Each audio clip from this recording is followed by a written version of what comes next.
كريم. أما بعد فأعوذ بالله من الشيطان الرجيم. بسم الله الرحمن الرحيم. انظر كيف يفترون على الله الكذب وكفى به إثما مبينا. ألم تر إلى الذين أوتوا نصيبا من الكتاب يؤمنون بالجبت والطاغوت ويقولون للذين كفروا هؤلاء أهدى من الذين آمنوا سبيلا. أولئك الذين لعنهم الله ومن يلعن الله فلن تجد له نصيرا. أم لهم نصيب من الملك فإذا لا يؤتون الناس نقيرا. أم يحسدون الناس على ما آتاهم الله من فضله فقد آتينا آل إبراهيم الكتاب والحكمة وآتيناهم ملكا عظيما. فمنهم من آمن به ومنهم من صد عنه وكفى بجهنم سعيرا. صدق اللہ العلی العظیم. درود شریف پڑھ لیں. اللہم صل علی سیدنا وسندنا وحبیبنا ومولانا محمد النبی الامی وعلى آلہ وبارک وسلم علیہ بعدد کل معلوم لک دائما ابدا. اللہ تبارک و تعالیٰ کا بڑا کرم اور احسان ہوا کہ اللہ رب العزت نے عشاء کی نماز با جماعت ادا کرنے کی توفیق عطا فرمائی اور اس کے بعد اس درس قرآن کی بابرکت محفل میں بیٹھنے کی بھی توفیق عطا فرمائی. گزشتہ آیات کے اندر اللہ تبارک و تعالیٰ نے یہودیوں کے آپس میں مشرکوں کے ساتھ اتحاد کا معاملہ بیان کر کے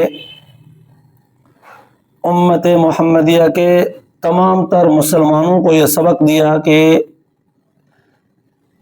رہتی دنیا میں قیامت تک کبھی بھی یہ آپس میں متفق ہو کر آپ کا مقابلہ کر سکتے ہیں. جس طرح بھی ان کو آپس میں ایک دوسرے کے ساتھ جڑنا پڑا، جس طرح بھی ان کو آپس میں آپ کے خلاف اتحاد کی ضرورت پڑی، مل جائیں گے. یہ بات ذہن نشین کر لینا کہ یہ آپ کے دوست کبھی نہیں ہو سکتے، یہ آپس میں ایک دوسرے کے دوست ہیں. تو ان الفاظ کے علاوہ دوسرے الفاظوں میں بھی ان کی بہت ساری عادات اور تمام تر مخالفت کی سازشیں، تمام تر معاملات بیان ہو چکے ہیں. ان ساری حرکتوں کو بیان کرنے کے بعد اللہ تبارک و تعالیٰ نے فرمایا تھا اولئک الذین لعنہم اللہ. یہ وہ لوگ ہیں جن پر اللہ تبارک و تعالیٰ لعنت فرماتے ہیں. ومن یلعن اللہ فلن تجد له نصیرا. جس پر اللہ تبارک و تعالیٰ لعنت کرے دنیا میں کوئی اس کی مدد نہیں کر سکتا. تو سمجھنے کے لیے یہ ایک سوال پیدا ہوا کہ لعنت ہے کیا چیز؟ سنتے تو بہت ہیں، لعنت لعنت لعنت. بہت سارے لوگ ایک دوسرے کے اوپر بھی لعنت کرتے ہیں. کوئی کسی کا مخالف ہوتا ہے لعنت کرتے ہیں، بات بات پہ لعنت کرتے ہیں، ذات پہ لعنت کرتے ہیں، قوم پہ لعنت کرتے ہیں. لعنت لعنت سنتے ہیں، لیکن یہ لعنت ہے کیا چیز؟ قرآن پاک کے الفاظوں سے یہ بات ثابت ہوتی ہے کہ یہ ذلت ایک لعنت ہے. دنیا کے اندر لوگوں کے نظروں سے گر جانا یہ لعنت ہے. دنیا کی رسوائی یہ لعنت ہے. دنیا کے اندر ادھر ادھر کی ٹھوکریں کھانا یہ لعنت ہے. اور کسی برائی کا اس کے نام کے ساتھ منسوب ہو جانا یہ لعنت ہے. مشرک کسی کے ساتھ یہ صفت لگ جائے یہ لعنت ہے. منافق یہ صفت کسی کے ساتھ لگ جائے یہ لعنت ہے. دنیا کے اندر جس کی زبان پر اعتبار نہ رہے یہ لعنت ہے. علماء محدثین نے لکھا ہے کہ لعنت کوئی ایک آسمان جتنا یہ بڑا بوجھ نہیں ہے کہ کسی بندے کے اوپر اللہ پاک نے رکھ دیا اور وہ بندہ اٹھا نہ سکے. بوجھ یہ ہے کہ اس کی عزت ختم ہو جاتی ہے. بوجھ یہ ہے کہ اس کی بات کی اہمیت نہیں رہتی. بوجھ یہ ہے کہ گھر کے آدمی بھی ان سے خفا ہوتے ہیں.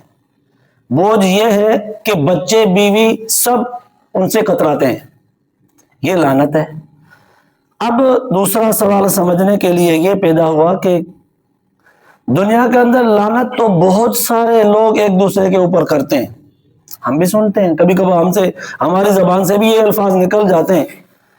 تو یہ بتا دیجئے کہ کون کون سے وہ لوگ ہو سکتے ہیں جن کے اوپر لعنت پڑتی ہے اللہ تبارک و تعالیٰ کی طرف سے، اور ان کی وجہ سے دنیا کے لوگ بھی ان پر لعنت کر سکتے ہیں۔ شیطان کے اوپر تو لعنت ہے ہی، فَلَعْنَةُ اللَّهِ عَلَى الْكَاذِبِينَ، قرآن پاک نے فرمایا ان پر لعنت تو ہے، جھوٹ بولنے والوں پر، جو خدا پر اپنی طرف سے من گھڑت بات کر کے منسوب کرتے ہیں کہ اللہ پاک نے یہ فرمایا، اس پر بھی لعنت ہے۔ اور یہاں بھی اللہ تبارک و تعالیٰ نے فرمایا اولئک الذین لعنہم اللہ، یہود کی تمام تر سازشیں، خرافات، بری عادتیں، اسلام کی مخالفت میں تمام تر ان کی دشمنی کی سازشیں بیان کر کر کے فرمایا یہ سب ایسے لوگ ہیں جن پر اللہ کی لعنت ہے۔ تو آیا یہی لعنت ہے، یہی لوگ ہیں جن پر لعنت کی جا سکتی ہے، یا ان کے علاوہ کچھ اور بھی ہیں؟ یہ سوال ہے۔ تو آپ علیہ الصلوۃ والسلام نے اپنی مبارک زبان سے کچھ ایسے لوگ بتلائے ہیں جن پر لعنت کی جاتی ہے اللہ تبارک و تعالیٰ کی طرف سے۔ اور درمیان میں یہ بات ذہن نشین کر لیں کہ قرآن پاک نام کس کا ہے؟ سورۃ فاتحہ سے لے کر والناس تک یہ 114 سورت، 30 پارے، 7 منزل، کیا اس کے درمیان دو یہ پاٹھوں کے درمیان جو ہے یہ صرف قرآن ہے؟ الفاظ یہ ہیں، ترجمہ حضور علیہ الصلوۃ والسلام کی ساری حدیث ہے۔ حدیث اور قرآن ان دونوں کو اکٹھے ملاؤ، یہ ہے قرآن۔ نہ تو یہ الفاظ قرآن پاک ہیں، نہ تو صرف حدیث قرآن پاک ہے، یہ الفاظ اللہ رب ذوالجلال کے ہیں، ان کا ترجمہ، ان کی تشریح، ان کی تفسیر، ان کا خلاصہ، ان کو سمجھنے کا سارا کے سارا فصاحت اور بلاغت کے ساتھ معاملہ مکالمہ سب حضور علیہ الصلوۃ والسلام کی حدیث ہے۔ یہ دونوں چیزوں کے قرآن اور حدیث کو ملا کر اس کو قرآن بولا جاتا ہے۔ تو الفاظوں میں اللہ تبارک و تعالیٰ نے فرما دیا کہ یہ وہ لوگ ہیں جن پر اللہ کی لعنت ہے۔ آپ علیہ الصلوۃ والسلام نے تشریح کر کے فرمایا آپ یہ نہ سمجھنا کہ یہی ہیں بس یہودی جن پر لعنت کی جاتی ہے، بہت سارے لوگ دوسرے کچھ بہت بھی ہیں جن پر لعنت کی جا سکتی ہے۔ اب احادیث مبارکہ سے کچھ سبق حاصل کر لیتے ہیں۔ آپ علیہ الصلوۃ والسلام نے فرمایا سود دینے والا، سود لینے والا، کھانے والا، لکھنے والا، سود کی گواہی دینے والا، یہ سب کے سب گناہ میں برابر ہے، سب پر لعنت ہے۔ الراشی والمرتشی کلاہما فی النار، او کما قال علیہ الصلوۃ والتسلیم۔ دوسری روایت میں فرمایا جو قوم، جو لوگ لوط علیہ الصلوۃ والسلام کے قوم والے افعال میں ملوث ہیں، وہ کام کرتے ہیں، مرد کے ساتھ اپنی شہوت پوری کرے، ان پر بھی خدا کی لعنت ہے۔ اور چوری کرنے والے پر بھی خدا کی لعنت ہے۔ کچھ تشریح اس طرح محدثین نے فرمائی کہ یہ کمبخت سمجھتا نہیں ہے، تھوڑی تھوڑی چیزیں بھی، معمولی سی چیزیں بھی جن کی لوگوں کی نظر میں قیمت بھی نہیں ہے، حقیر سی چیزیں ہیں، وہ بھی چرا لیتا ہے، اور اسلام کے قانون کے مطابق اگر وہ اس معیار پر پہنچ جاتی ہیں تو اس پر اس کا ہاتھ کٹا جاتا ہے۔ معمولی چیزیں چرا لینے پر، چوری کرنے پر اپنا ہاتھ کٹوا دیتا ہے۔ ہاتھ کی قیمت دیکھو اور انسان کی حرکت دیکھو، اور وہ چیز جو اٹھائی ہے اس کی قیمت دیکھو۔ خدا کی دی ہوئی اتنی بڑی نعمت جن کو خدا نے کمانے کے لیے ساری زندگی ان ہاتھ سے کام لینے کے لیے خدا نے تحفے کے طور پر یہ دی تھی، اس کو معمولی سی چیز پر کٹوا کے بیٹھ جائے، اس پر بھی لعنت ہے جو چوری کر کے کھائے۔ اور دوسری روایت میں یہ فرمایا گیا جو عورتیں مردوں کا لباس پہنتی ہیں، جو مرد عورتوں کے لباس پہنتے ہیں، ان پر بھی لعنت ہے۔ اور اسی طرح سے پرانے زمانے تھا، آج بھی کس کس قوم کے اندر ہے. کہیں کہیں ایسی قومیں ہیں جو عورتیں جسم جو ہیں وہ گدواتی ہیں، یعنی سوئی کے ناکے کے ذریعے سرما لگاتے ہیں جسم کے اندر تاکہ 4 مربع یا 8 مربع صورت میں ٹبکے لگ جائیں سرمے کے کہ وہ اس میں زینت ہوتی ہے، اس میں عورت کا حسن و جمال اور بڑھ جاتا ہے. تو والمنخنقۃ والموقوذۃ والمتردیۃ والنطیحۃ وما اکل السبع الا ما ذکیتم. اللہ پاک نے بھی فرمایا، آپ علیہ الصلوۃ والسلام نے تشریح کر کے فرمایا کہ یہ عورتیں جو جسم کو خدواتی ہیں، سوئی کے ناکا کے ذریعے سرما لگاتے ہیں کہ یہ چہرے پر اور زیادہ زینت بن جاتے ہیں، ان پر بھی لعنت ہے. خدا کی بنائی ہوئی تصویر پسند نہیں ہے، اپنی خود بھی اور زیادہ بنا کے اس کو حسین بنانے کے لیے اس کو ہماری بنائی ہوئی تصویر کو بگاڑتے ہیں، اس پر بھی لعنت ہے. تصویر کھینچنے والے پر بھی لعنت ہے. اب سوال بھی پیدا ہو گیا، تصویر کھینچنے والے پر لعنت ہے تو یہ بھی تو ایک تصویر ہے، یہ جو چل رہی ہے. تصویر کو تو بہت سارے اقسام ہیں. ایک ہوتا ہے مورتی بت، کاٹھی کے لکڑی کے بناؤ، پتھر کے بناؤ، موم کے بناؤ، المونیم کو بناؤ، لوہے کا بناؤ، جس طرح کا بھی میڈل گولڈ میڈل کوئی بھی پتلا سا بنا دو، یہ بھی ایک تصویر ہے. ڈرائنگ کر کے دیوار پہ بناؤ، اشتہار پر بناؤ، پینا فلیکس پر بناؤ، یہ بھی تو تصویر ہے.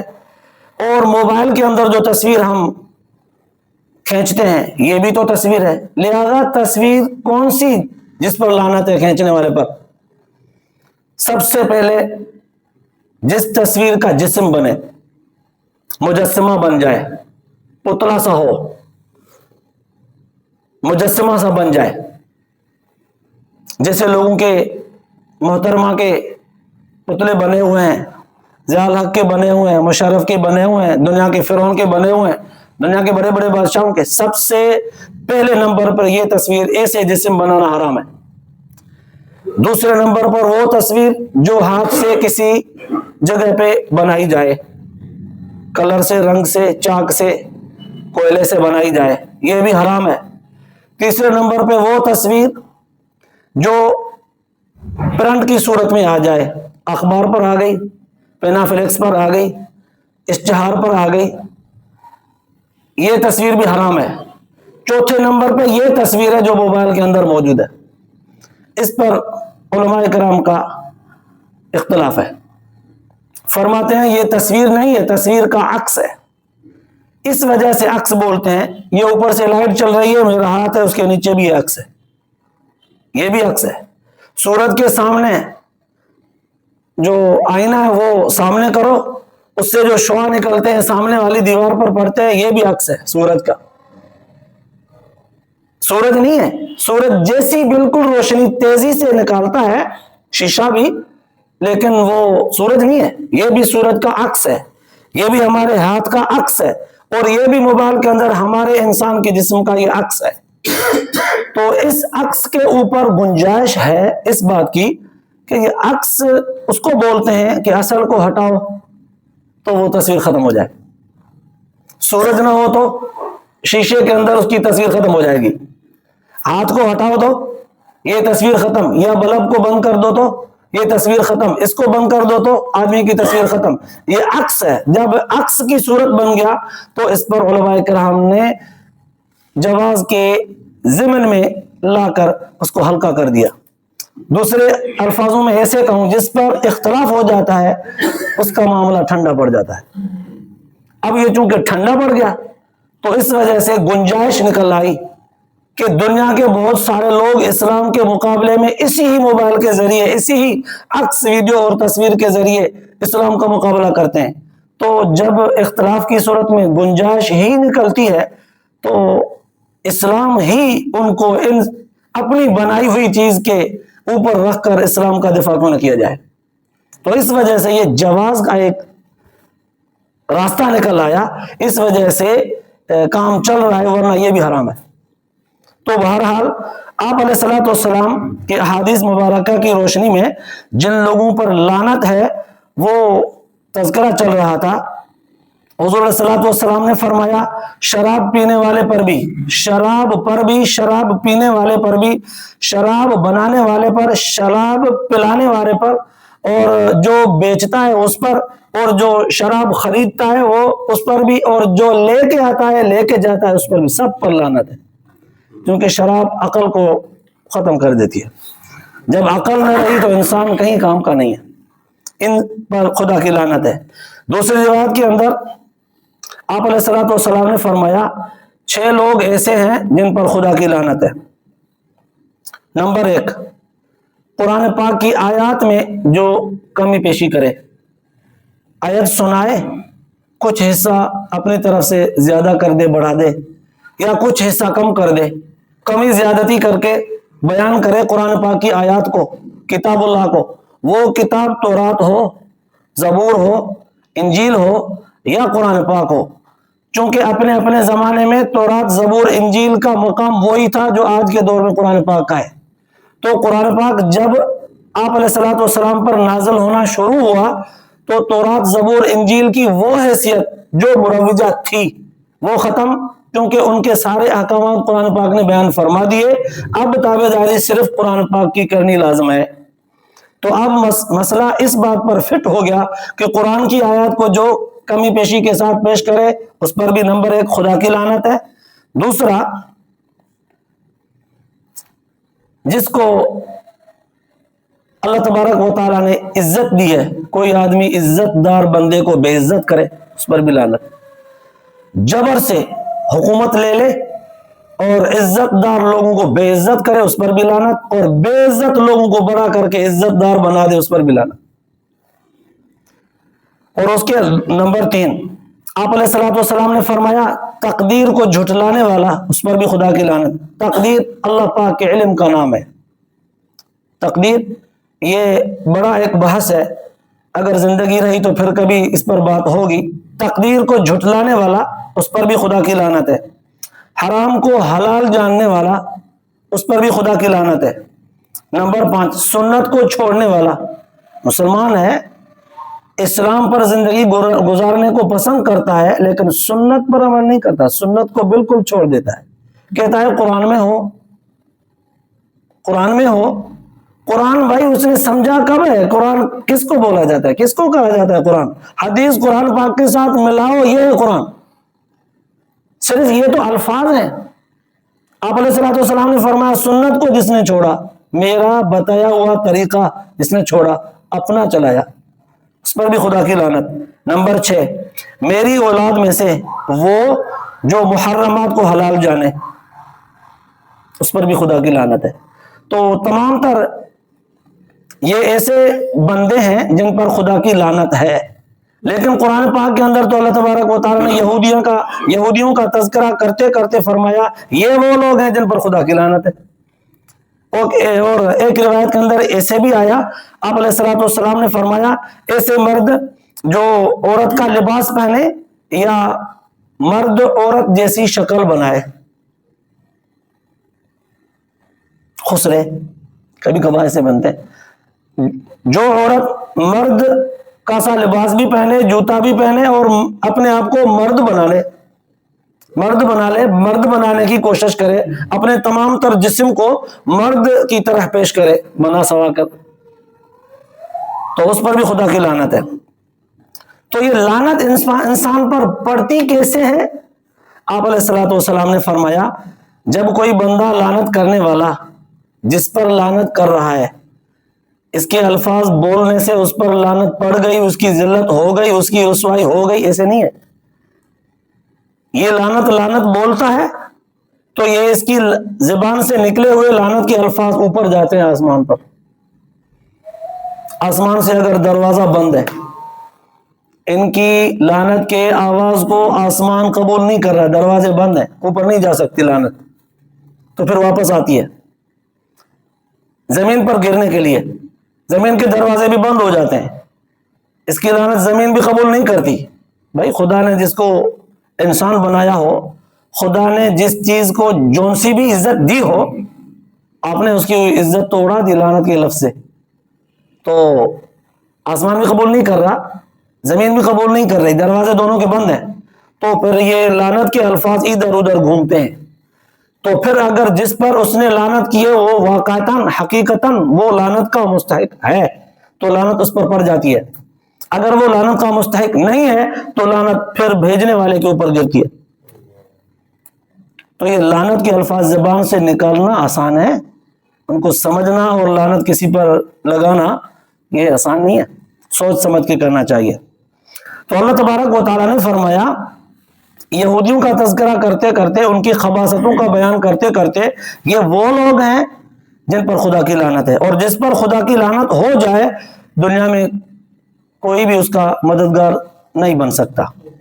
ام لہم نصیب من الملک فاذا لا یؤتون الناس نقیرا، یہ آیات نازل ہیں اس وقت جب یہود کے اندر یہ بات ظاہر ہوئی. انہوں نے دیکھا کہ قرآن پاک نازل ہونا شروع ہوا ہے، مسلمانوں کی عزت بڑھ گئی. آپ علیہ الصلوۃ والسلام کے اوپر قرآن پاک نازل ہونا شروع ہوا تو آپ علیہ الصلوۃ والسلام کا چرچا دنیا میں عام ہونے لگا. اپنا پرایا ہر ایک عزت کرنے لگا. کوئی دل کے اندر بڑی بات سوچ کے آتا تھا کہ میں سامنے جا کے کہوں گا، لیکن سامنے آ کر روب چڑھ جاتا تھا، بات نہیں کر سکتا.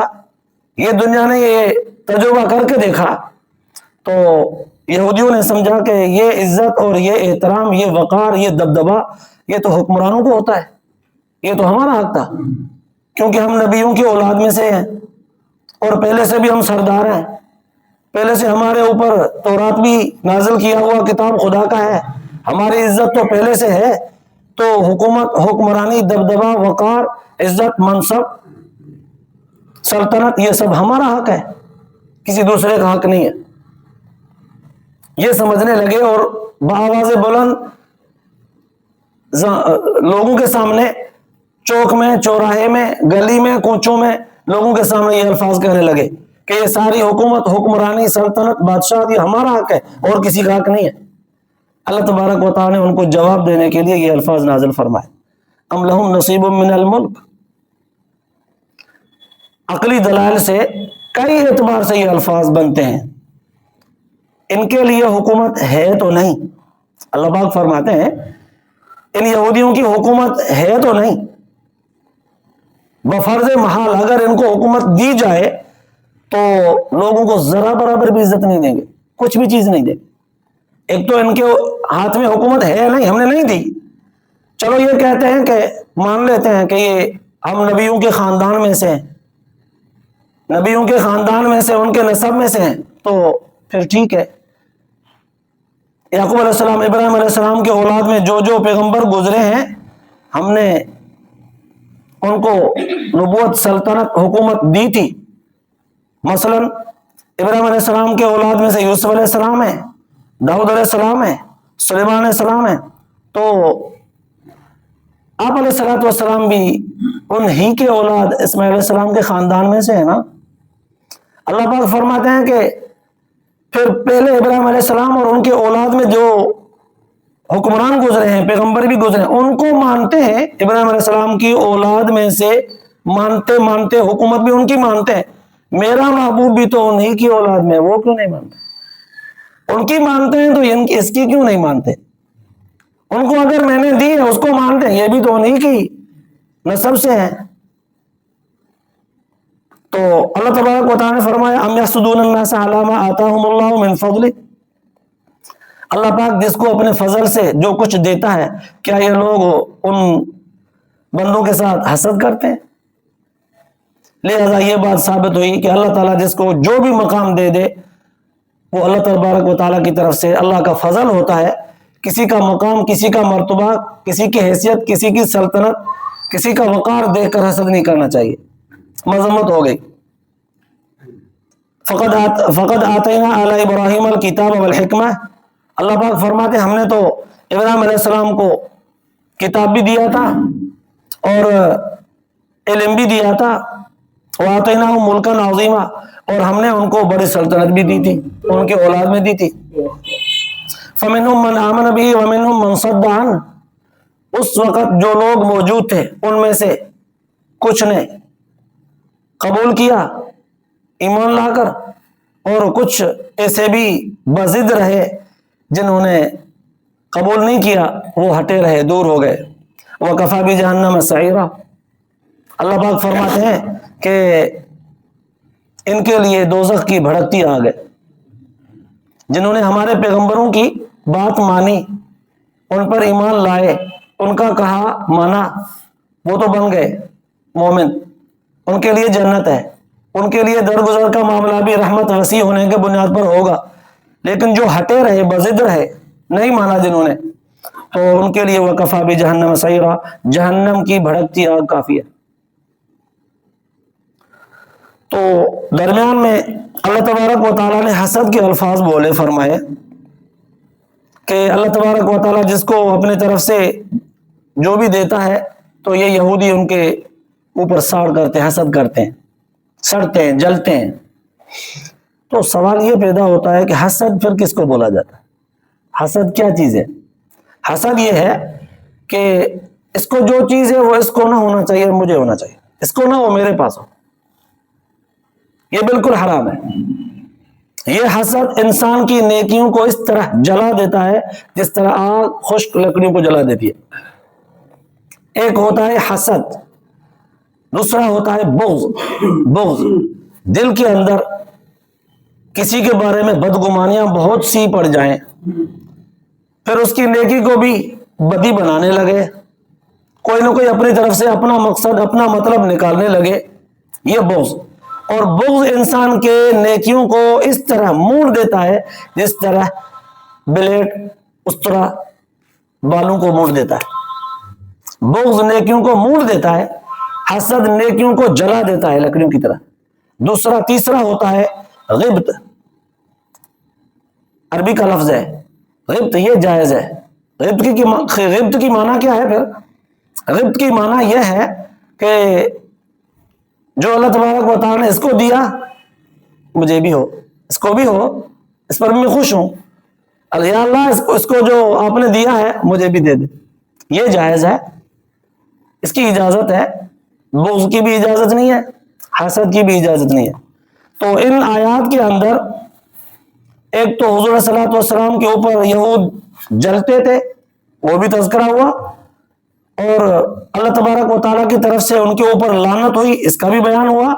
اس کے درمیان میں سے ہمارے لیے جو سبق نکلا وہ یہ ہے کہ اللہ تبارک و تعالیٰ اپنی پسند اور اپنی مرضی، اپنے فضل سے دنیا کے لوگوں کو شہرت بھی دیتا ہے، عزت بھی دیتا ہے، دولت بھی دیتا ہے، علم بھی دیتا ہے، حسن جمال بھی دیتا ہے، اخلاق بھی دیتا ہے، زبان کا مٹھاس بھی دیتا ہے، بہت ساری چیزیں ہیں جو اللہ تبارک و تعالیٰ لوگوں کو دیتا ہے۔ تو ہر ایک بندہ پھر اپنی اپنی اس چیز میں مشہور ہو جاتا ہے، فلاں حسین، فلاں بااخلاق، فلاں زبان کا میٹھا، فلاں دولت مند، فلاں بڑی عزت والا، اپنی اپنی اس چیز میں مشہور ہو جاتا ہے، شہرت اس کی عام ہو جاتی ہے، تو دوسرے لوگ اس پر نہ جلے۔ اس طرح دعا کیا کریں کہ یا اللہ جیسے دنیا کے لوگوں کو آپ نے عزت دی ہے، دنیا میں وقار دیا ہے، دین دیا، علم دیا، عمل دیا، اخلاص دیا، توفیق دی، مجھے بھی دے دے۔ ایک سبق یہ ملا کہ کبھی بھی جلنا نہیں، حسد نہیں کرنا، حسد آپ کی نیکیوں کو جلا دے گا۔ دوسرا یہ کہ یہودیوں کی جو باتیں ہیں صرف سن کے مان لینا، سمجھ لینا، یہ عقل کی بات نہیں ہے۔ ذرا سا عقل کے ساتھ بات سمجھ کر پھر اس کے لیے جواب دینے کے لیے اپنے اندر صلاحیت بھی پیدا کرو۔ ایسے نہ ہو کہ وہ آپ کے اوپر باتیں بناتے جائیں، بولتے جائیں، بولتے جائیں، بولتے جائیں، آپ خاموش ہی رہیں۔